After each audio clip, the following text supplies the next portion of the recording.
10 വർഷങ്ങൾ അങ്ങനെ കടന്നുപോയി.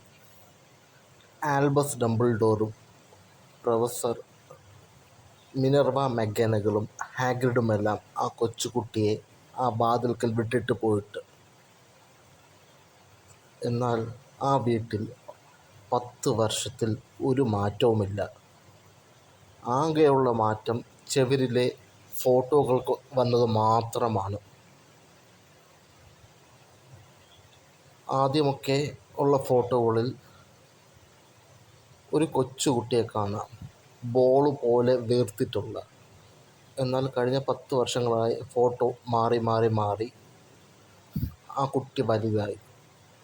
തൻ്റെ അച്ഛൻ വേർണൺ ഡസ്ലിയെ പോലെ തന്നെ നല്ല വീർത്ത് നല്ല വണ്ണമുള്ള ഒരു ബാസ്കറ്റ് ബോളൊക്കെ പോലെ വീർത്ത ഒരു കുട്ടി, ഡഡ്ലി ഡസ്ലി. എന്നാൽ ആ വീട്ടിൽ ആ കുട്ടിയുടെ ഫോട്ടോ മാത്രമേ ഉള്ളൂ. ആ കുട്ടി തൻ്റെ അച്ഛനോടൊപ്പം കളിക്കുന്നതോ അല്ലെങ്കിൽ തൻ്റെ അമ്മ പെറ്റൂണിയ ആ കുട്ടിയെ കിസ് ചെയ്യുന്നതോ ആ ഫോട്ടോസ് മാത്രമേ ഉള്ളൂ. അതെന്താ അങ്ങനെ?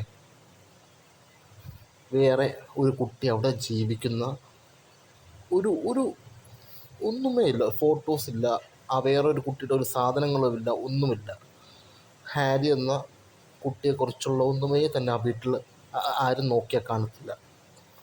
അവിടെ ആ ഡഡ്ലി ഡസ്ലി, വേണിൻ്റെ പെറ്റൂണിയൻ്റെ മകൻ്റെ കാര്യങ്ങൾ മാത്രമേ നമുക്ക് കാണാൻ പറ്റൂ.